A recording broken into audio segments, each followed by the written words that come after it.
Hello everyone! Welcome to another episode of Let's Have Renaissance with the Daykeepers. Thank you so much for joining us today. We hope you are enjoying your day wherever you are. I am Ito Otini. And I'm Makaya Utini, and today we're speaking with Michael David Lukas. Michael has been a Fulbright Scholar in Turkey, a night shift proofreader in Tel Aviv, a student at the American University of Cairo, and a waiter at the Bread Loaf Writers Conference in Vermont. He is the author of two novels, The Oracle of Stamboul and The Last Watchman of Old Cairo, as well as a contributor to the New York Times, Wall Street Journal, Slate, National Geographic Traveler, the Georgia Review, and elsewhere. His work has been translated into over a dozen languages. He currently lives in Oakland and teaches creative writing at San Francisco State University. Before we begin, I would like to ask you for a favor. The goal of this podcast is to support our fellow writers and artists and highlight their work. Please help us by subscribing, liking, and sharing. Thank you so much for being part of our journey. Hello, Michael. Thank you so much for joining us today. We're really excited to learn about you and your work. Can you please share a little bit about yourself? Yeah, sure. I'm really happy to be here. Thanks for having me. So my name is Michael David Lukas. I am mostly a novelist, and I've published two books. The first one is called The Oracle of Stamboul. It's about a little girl who becomes an advisor to the Sultan of the Ottoman Empire and maybe changes the course of history. The other one is called The Last Watchman of Old Cairo, and that's about three people. Actually, one of them is two twins. I always kind of get tripped up when I'm talking about that. It's actually four people. Anyways, who's at different time periods who are kind of attracted to or drawn to a cache of documents in the attic of a synagogue in Cairo called the Ibn Ezra Synagogue. I recently finished my third novel called The Invisible Line, which is a kind of a supernatural thriller set during 1917 in what will become mandatory Palestine. And so that's about these, again, three people who are tasked with or engaged with drawing the border of what will become Mandate Palestine. It sounds like your work covers a really diverse range of topics and geographical settings and time periods. And how did you end up covering all that terrain in your novels? Gosh, I think I've lived in my 20s and kind of late teens quite a bit in the Middle East, in Tel Aviv, in Cairo, in Tunis, and in Ankara. And so those experiences and I studied Hebrew and Arabic literature in college, got me really interested in Middle Eastern history in general, and particularly the history and experiences of Jews living in the Middle East. And so, yeah, that was kind of the spark of it all. And I don't know, my next book is maybe going to be similar, but maybe a little bit different. Who knows? What are you most excited about with the new book? So the book is about the Sykes-Picot Agreement. That is an treaty made during World War I between the British, the French, and a little bit the Russians. And basically what happened is they were all kind of scheming about what was going to happen to the Ottoman Empire after the war, even during the war. And they basically went into a room in Paris, I believe, and took out a map and drew some lines on the map, and those were the basis of the borders of the Middle East that we still have today. Obviously, a lot more has gone into the history than these two dudes drawing the lines on the map, but I thought that was a really interesting jumping off point for understanding, like, what are the roots of not just Israel-Palestine, but also the whole Middle East, the border of Jordan and Iraq and Syria, like all of these borders are based on this one afternoon where these two guys went into a room and drew these lines. I wanted to investigate that and to get at the violence of this act and its repercussions. But it was a little bit difficult because the actual history of the act is not particularly, wouldn't make for a good novel, say, to just, describe these two guys going into a room and drawing lines on a piece of paper. And so I kind of took the metaphor of the violence of borders and colonialism and the ways that these ideas can infect people, and I made it into what is kind of a vampire novel. My students, I teach a class called Vampires, Androids, Detectives, and one of my students once said, you can't have a vampire novel unless people are sucking blood. And I think that they might be right, but this book that I've written comes close to kind of having the bones of a vampire novel, but instead of sucking blood, these particular characters that are the kind of vampire-esque characters called Old Ones are sucking the life out of the land. Do you have a sense of what the atmosphere was like in that room? And I ask because I'm less familiar with the history of the Sykes-Picot Agreement. I'm more familiar with the history of the partition of India. And in that case, it was one guy who was tasked with drawing the line. And he actually, his name was Cyril Radcliffe. And he was, I think, a low-level administrator, and he did a terrible job, and he knew it. He was given 6 weeks to draw this line that partitioned India off from Pakistan, and we know that he felt very guilty about what he did because he wrote later in a letter to his brother that he felt terrible, and he was never going to return to the region because he knew he'd permanently damaged the people and the culture in that region, and they would be right to pillory him, and so he was never going back. And I wonder, was it, do you have a sense, was there willful hubris? Was it, they were under pressure? Or is that one of those gaps that you're filling in through historical fiction and taking the liberties afforded by fiction to create your own history?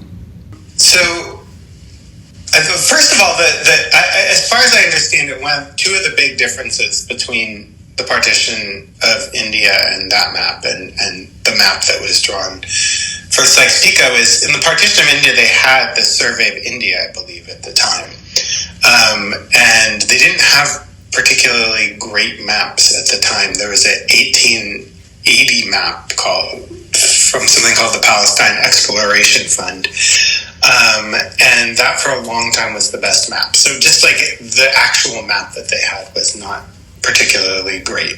The other thing is that, as far as I understand it, with India and Pakistan, there was at least, some sort of input from the people who were going to be affected at some point in the process. Maybe not that much, but with this, it was really just these colonial powers who weren't even colonial powers yet, kind of dividing it up. And it was more an issue about, getting people excited to, continue fighting this war. That was sort of like the concern was, well, what are we going to get at the end of this? Like, why are we fighting this war? And if we're going to be, partners in fighting the war against the Germans and the Ottomans, then we have to kind of be on the same page about what it looks like afterwards. Mark Sykes, I don't read French, so I don't know much about Picot. Aside, I haven't read his journals or anything like that, but I've read quite a bit of Sykes's, reminiscences and letters. And he was very interested. He was, it was a typical British thing where he had been to the Middle East once and on a vacation or something, on a grand tour. And then, he got tasked, and he had gone to like a British prep school or what have you. And then he got tasked because of this knowledge with like being one of the head people in the British Foreign Office who's in charge of Middle East policy. And there were actually people who knew quite a bit about it, but they weren't kind of like in the Foreign Office. And he was an early kind of proponent of Zionism, in part driven by his anti-Semitism. He was kind of interested in getting the Jews out of Britain and sort of solving that problem, you know, killing two birds with one stone in what would have been his estimation. So, yeah, there was a lot of factors that were involved in it, but, and I think the kind of like what was going to happen to Palestine and how that looked was a kind of big concern for everybody, because I think most people knew that England was going to get Iraq and France was going to like get Syria, what becomes Syria and Lebanon, and it was the kind of in-between stuff that was of concern. It's a fascinating history, and then you're layering in these elements of, would you classify this as genre fiction, as magical realism? How would you classify what you're doing? It's definitely speculative. There's, you know, it's I like to think of it as a kind of literary genre hybrid. Books like that make the kind of historical metaphor real are the books that I'm most drawn to as like antecedents of this. So like Mohsen Hamid's Exit West, or Salman Rushdie, Midnight's Children, or George Saunders' Lincoln in the Bardo, or Beloved. Even I think a lot of people sort of don't think about Beloved as being a ghost story, but it's a ghost story. Yeah. Mm-hmm. Yeah, it's very much a ghost story, and you know, everybody's being haunted by the kind of violence of slavery. And so, in the same way that all of those books use supernatural elements to get at a kind of larger historical truth, that's what I was trying to do with The Invisible Line. You said you lived in the Middle East. Did you have any family ties or dreams when you were a kid? Or was it a chance, or did you choose to go after reading something? Or how did you end up living in the Middle East? So after high school, I actually went on this program that sent kids to live on kibbutz and sort of like create kibbutzim with a bunch of other North American teenagers. And in that process, I sort of started seeing like, oh gosh, like there's more to this story than what I've been taught. And when I came back to the States, I started taking classes in college, you know, about the history of the Middle East, and then I started taking Arabic, and, you know, just getting this side of the story that I had not been taught. And then when I was in college, I lived in Cairo, and that was a really transformative experience for me in a lot of different ways, but particularly around my relationship to the Middle East. And then actually, the next semester I lived in Tel Aviv. So that, I think, has fueled a lot of my work. And I went back. I lived in Tunis after graduating college and studied Arabic.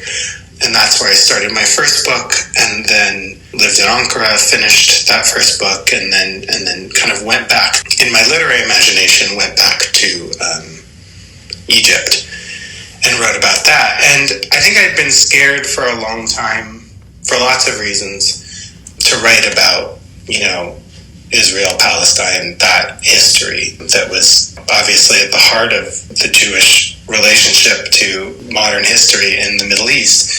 You've chosen to address these very tricky, complex historical and ethical topics primarily through the lens of fiction, and you also write nonfiction. How do you find that you treat these topics differently? What is your reason for putting the majority of your energy and time into fiction? Well, my next project is going to be a nonfiction project, and so I think I came up against the tension for me is that I feel very passionate in my political views, and I feel very clear in those views. But at the same time, I feel very passionate that fiction needs to be complicated and messy, and that it needs to start, or the best fiction starts from a question and not an answer. So I found in writing all these books that I'm diving into this history that I maybe have a preconceived notion about or maybe feel a certain way about, but I really try to open myself up to the characters and to where they're coming from, and to really inhabit them. And obviously me as a writer, I'm play some role in it and shaping what happens to them and who they are and how they react and etc. But it is very important to me to tell, especially these types of stories, from lots of different perspectives, and to really be true to those characters and their beliefs and their desires. And so I feel like fiction is inherently ambiguous. It's about a relationship and it's about an interpretive relationship between the reader and the characters and the writer. So there's something great about that, because life is ambiguous and life is messy and it's, full of the kind of like all this stuff of humanness. I think recently I decided that okay, some things are well treated by fiction for this reason, but there's also certain things that I want to just go out and say, and nonfiction is better for that. Can you tell us about the nonfiction project? Yeah, it's very unformed, so it probably will change, but it's about my family history, and particularly my grandparents who were Holocaust survivors, and it's about their experiences, but it's particularly about how we sort of hold trauma through the generations, how they held their trauma that they experienced, and kind of the ways that is passed down in large part through stories, kind of thinking about storytelling and how it relates to trauma, how we tell stories about family trauma, etc.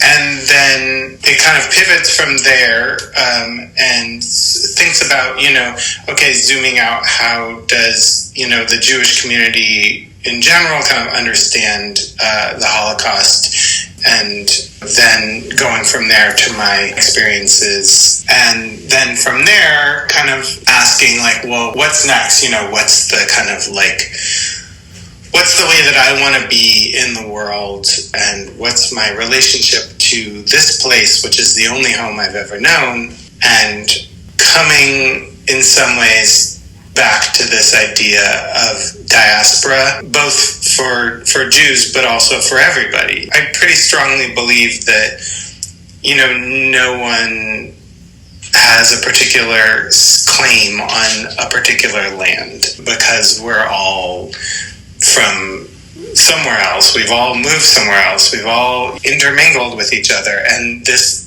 kind of ethno-nationalist idea that a particular group of people has been, uniform throughout history, and they have a claim to a particular swath of land, is, to me, the root of so many problems. And so that's kind of the very broad arc of the book, but it's rooted in my own experiences and my family history, and thinking about storytelling in particular, and how that fits into all these questions. Well, and it's so tricky too, because we do have to find some mechanism for agreeing who is going to have access to what land. But the more you think about that premise that whoever has the oldest claim to the land should occupy it, the less it actually works in reality, because at a certain point you run up against the barrier of recorded history, and there were people on that land before there were documents, and that moment of documentation starts at different moments in different parts of the world. People developed or acquired writing at different times. So there's all sorts of logistical issues with that, but then you do need some kind of mechanism, and it needs to be one that everybody can agree on, more or less. So it's a very tricky issue. Yeah, no, I mean, I'm not an anarchist who believes in no borders or anything like that, but once you get deeper and deeper into the history, all these sort of claims fall apart. I was thinking a lot about, I was in this national park called Capitol Reefs in Utah last summer, and there were these hieroglyphs or petroglyphs that are carved into the rock, and it really looks like someone is being like taken by an alien and transported or dropped off by an alien. And it was not even from I think it was the Yuma who are from this area. Maybe it was another tribe. Regardless, it wasn't from the native tribe. It was from their precursors, these kind of like ancient inhabitants to the land. And I just think a lot about like, gosh, who are those people and like what happened to them? Is this an issue that you try to address and propose possible answers for in your book, or are you just posing the questions? No, I'm not posing. I mean, in neither book, I'm not trying to pose any sort of policy solutions or anything like that. I think in the novel, what I'm sort of concerned with is like, okay, what are the roots of the situation that we're in today and this particular conflict? And in the nonfiction book, it's really about me and my family and what's my relationship to place in general, but you know, these particular places that I have a connection to. And I am really excited to read your memoir because I really love your fiction, so I can't wait to read your memoir. Would you like to read an excerpt from your memoir or one of your other projects? Sure. I think that maybe this is a good little one. Let's see. So this is from the middle, or kind of toward the end of the last Watchman of Old Cairo. The map Mr. Mosseri had drawn for me, sketched with a fountain pen on the back of our bill. Oh, one thing, what you do need to know is the main character is looking for his father's grave, and his father is Muslim, but is buried in the Jewish cemetery, or kind of next door. The map Mr. Mosseri had drawn for me, sketched with his fountain pen on the back of our bill for lunch at the Nile Hilton, indicated my father's grave with a little square and 2 Hebrew letters. He had drawn a fence around the northeast corner of the cemetery to show the small section reserved for non-Jews, where my father had been buried.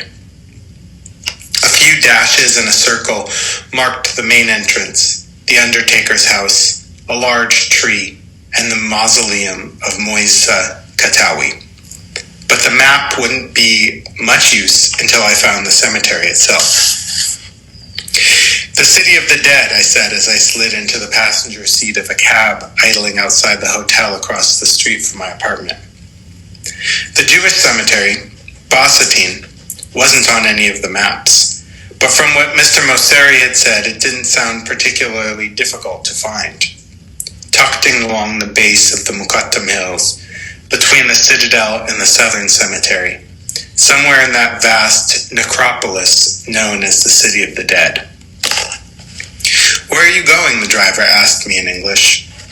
"The City of the Dead," I repeated. "The Southern Cemetery." I had spent most of the previous week trying to understand the significance of what my father and Uncle Hassan had told me. I went back over my parents' letters, talked to Aisha, Aunt Basma, and Mr. Mosseri, trying to piece it all together. The questions regarding my mother weren't particularly difficult to answer, but the ones involving my father, how he must have felt after the Ezra scroll was taken from the synagogue, what it was like for him moving in with his younger brother, why he wrote that question mark on the newspaper clipping, where he thought the Ezra scroll might have disappeared to, whether there might be some way to redeem him, those were questions I couldn't answer. And so there I was, riding south along the Nile toward the City of the Dead, on my way, as Abdallah had put it, to ask him myself. "Where are you going? Where are you from?" the cab driver is saying, as he merged into the weave of traffic. "Where are you going? Where are you from?" It wasn't a song, really, at least not in the strictest sense of the term, more like a melodic mantra, a poetic commentary on the ephemeral nature of life. "You're a philosopher," I observed. The driver smiled broadly at this and raised a finger toward the drooping ceiling of his cab, indicating that everything was in God's hands. If he had any philosophical inclinations, he owed all thanks to the divine. Inshallah, he said, enunciating each word of the saying, if God wills it. Then he pointed at the shiny green and gold tissue box holder affixed to his dashboard. I couldn't make out the calligraphy on the side of the box, but I assumed it said something about the will of God. Inshallah, I repeated, and he smiled again. You know where you're going? He asked a few minutes later as we pulled up in front of this entrance to the southern cemetery. I told him that I was going to Basatine, the Jewish cemetery, and he shook his head. In the southern cemetery, we have the Mosque of Qaitbay, the Mosque of Barkuk, and many very poor people living in the tombs. There is no Basatine, he said. Then he drove off. The city of the dead was a slum built on top of a cemetery. Or maybe it was a cemetery built on a slum. The Lonely Planet wasn't particularly clear on the question of which came first. Regardless, it was an arrangement that had persisted for hundreds of years. The wide dirt paths of the cemetery were lined with ornate stone tombs and mausoleums, each inhabited by a family or occupied by a little store selling cigarettes and candy bars. It was a fully functioning neighborhood, with produce vendors, taxis, and electricity jerry-rigged from a nearby substation. I wouldn't want to romanticize the probably very difficult lives of those who made their homes there. Still, there was an inescapable poignancy to the neighborhood, and its residents all seemed to possess a certain tranquility, an uncomplicated coexistence with the deceased judges and merchants among whose graves they lived. The woman peeking through shutters, the same mint green color as the mausoleum next door. The man selling cell phone chargers under the ribbed dome of a saint's tomb. The young girl beating a carpet hung between two gravestones. They were all keepers of the past, guardians of that translucent border between life and death. After wandering around the neighborhood for 5 or 10 minutes, I stopped to buy myself a bottle of water from a makeshift store. Across the way, a woman in a faded purple house dress was sweeping the ground in front of the mausoleum where she and her family appeared to live. "Excuse me," I called out to her, "do you know where I might find the Jewish cemetery?" "The Jewish cemetery," she repeated, and shaking her head at the preposterousness of the idea, went back to her sweeping. "There are no Jews here." An older man sitting on an empty oil can nearby overheard our exchange and motioned for me to sit down next to him. "You're looking for the Jewish cemetery?" he asked. I told him that I was. "Gone," he said. "Mubarak paved it over 3 years ago. It's a shopping mall now. Soon all this will be a shopping mall." I knew it wasn't true. It couldn't be. If the cemetery had been paved over 3 years ago, how could my father have been buried there? But in the city of the dead, anything seemed possible, if only for a moment. I think I'll stop there. That's great. Thank you so much, Michael. Thank you.